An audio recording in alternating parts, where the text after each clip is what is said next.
안녕하세요. 이방사TV 여우지 지토끼입니다. 저희가 힐스테이트 분양을 한 지 4월부터 시작했으니까 벌써 이제 4개월째 접어들고 있어요. 네, 맞아요. 그동안 거래가 어떻게 되었는지, 거래하면서 어떤 거를 주의해야 되는지 등등 저희 전매 전문가 여우지님 모시고 한번 얘기해보는 시간을 갖도록 하겠습니다. 먼저 첫 번째로 사람들이 거래가 되고 있긴 하냐 이러면서 많이 물어보시거든요. 네네. 어떤가요?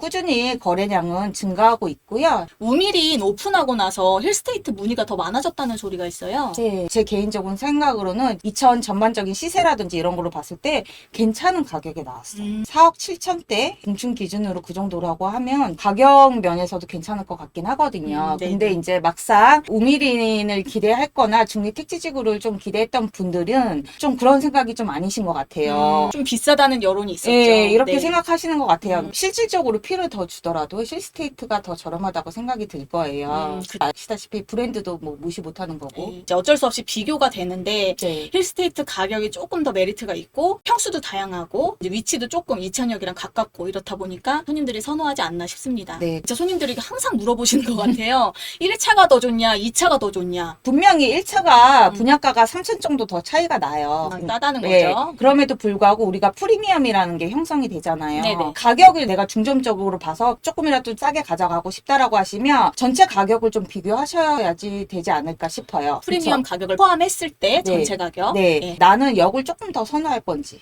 걸어서 도보로 음. 아니면 나는 그래도 상권을 조금 더 관공서라든지 이런 걸 더 이용을 많이 할 건지 요거 차이 아닐까요? 그런 것 같아요. 네. 그래서 그거는 본인이 느끼는 거에 따라 다르기 때문에 네. 어디가 더 좋다라고 말할 수는 없을 것 같습니다. 제가 봤을 때는 잡으면 땡큐예요. 그쵸. 네. 네. 중리 힐스테이트는 조합원 아파트지만 입주권이 아니라 분양권이란 말이죠. 네, 분양권이에요. 예. 그래서 세금이 어떻게 되죠? 예전법으로 간다는 개정은 네. 안 돼 있어서 지금 현재 기준으로는 2년 이상 보유하고 있었다고 하시면 66%의 세금을 붙는다고 보시면 되세요.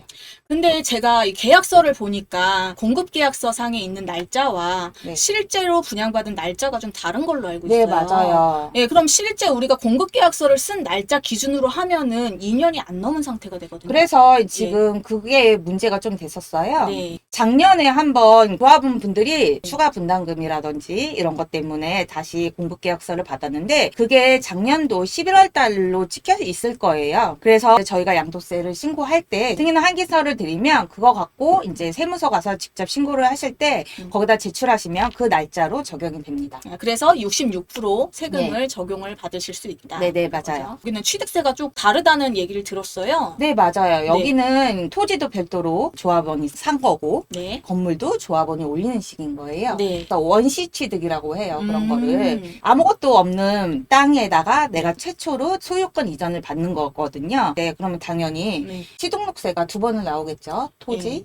그다음에 건물. 명의 이전을 하면 토지에 대한 부분을 별도로 먼저 납부를 합니다. 네. 토지가 84제곱미터로 봤을 때 9천만 원 좀 넘거든요. 네네. 예, 거기에 대한 세금이 4.2%라고 생각하시면 되시고요. 네. 그리고 또 건물도 틀리잖아요, 원시취득은. 네네. 네. 예, 3.12라고 보시면 되시고요. 네. 그거는 입주하실 때 내시는데 저희가 법무사비까지 해서 한 3.2% 정도 생각하시면 되실 것 같아요. 거래를 바탕으로 취득세와 양도세를 설명해드렸는데요. 그래도 정확한 취득세와 정확한 양도세는 전문 기관에 가서 다시 한번 확인 후 거래를 하시면 좋겠습니다. 네. 4월부터 지금까지 계속 꾸준히 거래를 하고 있는데요. 거래를 하면서 잊지 말아야 될 그런 사항이 있다면 좀 몇 가지 얘기해 주시겠어요? 저희가 명의 변경도 하고 그 대출 있던 거 승계도 받잖아요. 완전히 다 넘어갈 때까지 매도인도 조합원 조건을 유지하고 계셔야 됩니다. 그러면은 조합원 조건을 유지를 하는 게 정확하게 언제까지인 거예요? 대출 승계 날까지. 대출 승계 날까지. 네. 그러니까 일반적으로 우리가 전매를 하게 되는 경우에는 사실 명의 이전 이전에 중도금 대출 승계를 먼저 받고 그 다음에 명의 이전 처리를 네. 하거든요. 근데 여기는 이 순서가 바뀌었어요. 왜냐면 조합원 조건을 시청으로 올려야 돼서 거기서 오케이가 떨어져야지만 승계도 가능한 거예요. 그런 절차가 좀 틀리다고 보시면 되실 것 그렇구나. 같아요. 명의 이전은 좀 빠르게 이루어지는데요. 대출 승계는 어디나 마찬가지로 시행사 기준에 따릅니다. 다 넘어가서 소유권 이전이 다 될 때까지 네. 매도인도 지켜주셔야 되세요. 안 그러면 매도인도 조합원 박탈이 돼서 네. 이걸 거래를 못 하게 돼요. 그래서 저희랑 이제 만약에 거래하신다고 하시면 그 부분 매도인한테 충분히 인지를 시키고 그래도 혹시 모르니까 저희가 계약서에 명시를 해드립니다. 그럼 네. 매수인은 뭘 주의해야 될까요? 매수인은 일단 자격 조건이에요. 토끼님 제가 좀 전에 전화 받은 거 들으셨죠? 네네. 자격 요건이 된대요. 근데 네. 제가 하나하나 꼬치꼬치 다 물어보면 안 되는 경우가 좀 많아요. 맞아요. 그래서 저희가 최대한 답변을 해드리고는 있는데요. 저희도 알고 있지만 조합원에 다시 물어본단 말이에요. 네. 제일 중요한 걸 다시 한번 정리해 드릴게요. 네네. 전입신고 그 날짜가 되게 중요해요. 근데 네. 1차 같은 경우는 2018년도, 네. 예, 그 다음에 2차 같은 경우는 2019년도예요. 세대주도 그 안에 변경이 되시면 안 돼요. 세대주가 세대원에 있다가 세대주로 빠진다고 하더라도 그게 그 기간 내에 다 이루어졌어야 되는 거고요.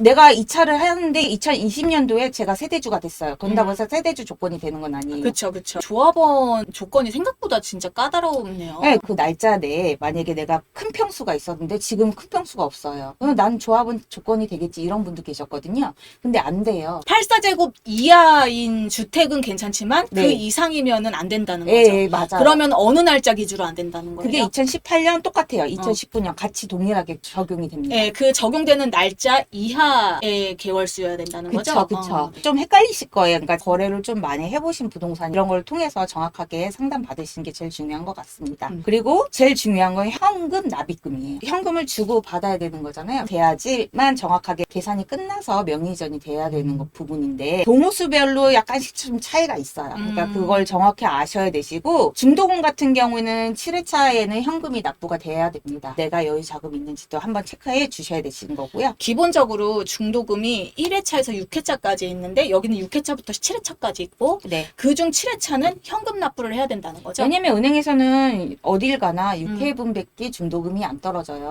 그래서 7회분은 내년 11월 달까지는 필요하다. 프리미엄 플러스 7차 중도금까지 있어야 된다는 네, 거네요. 그리고 토지세 그게 한 300만 원 조금 넘을 거예요. 반응이 좋은 힐스테이트 아파트 물건이 좀 많이 있을까요? 아쉽게도 물건이 많지 않아요. 저희가 거래해드린 매물도 많지만 네. 다시 물건을 회수하시는 분들이 많아요. 매도인. 왜 회수를 하죠? 왜냐면 여기 착공 들어갔잖아요. 네. 착공 들어간 다음부터 저 천천히 팔게요. 이렇게 하신 분이 되게 많고 여태까지 기다린 거 더 기다리겠다라고 하시는 거죠. 예, 그래서 지금이 가장 쌀 때예요. 맞아, 오늘이 가장 쌀 때야. 이렇게 들어가다 보면은 또 좋은 호수도 없어져요. 우미린이 오픈한 다음부터 찾는 분들은 많은데 물건이 또 그만큼 모자라요. 주택 가서 그때 물량이 어떻게 될지 모르거든요. 그건 그렇죠. 롯데캐슬처럼. 시세가 오른다고 해도 이왕이면 지금 싸게 형성됐을 때 구매를 하시는 게 좋은 기회가 되지 않을까 싶습니다. 네, 맞아요. 지금 제일 인기 있는 타입은 84S가 제일 많고요. 네네. 그다음에 84, 60, 60S, 그다음에 74예요. 아무래도 가장 작은 평수 그리고 가장 큰 평수가 인기가 좀 많겠죠. 그러면 우리가 들고 있는 물건 중에서 좀 추천할 만한 매물이 있을까요? 84S 물건이 거의 다 소진됐었어요. 네, 어저께 제가 보니까 1층이랑 3층이 있더라고요. 그런데 네. 주말에 물건 네. 받은 게 있죠. 중층인데도 프리미엄도 괜찮아요. 그건 따로 전화 주시면 제가 상담 도와드리도록 하겠습니다. 네. 그리고 60S도 층도 좋고 호수도 좋은 게 있어요. 네. 요즘에 부쩍 문의가 많아요. 이거는 저희만 갖고 있는 물건이라 직접 전화 주신 분들한테 물건을 풀도록 하겠습니다. 아직은 그래도 좋은 매물이 몇 개 있다. 네, 그럼 지금까지 여우진님과 함께 힐스테이트 현황에 대해서 알아봤습니다. 저희 힐스테이트에 대해서 더 궁금한 사항이 있다면은 여기 지금 아래 전화번호 나가고 있죠? 이쪽으로 전화 주시면은 저희가 친절하게 상담 도와드리도록 하겠습니다. 물건 접수도 받고 있으니까 문의 많이 주세요. 방송 마치도록 할게요. 시청해주셔서 감사합니다. 이천에서 방구할 땐 이방사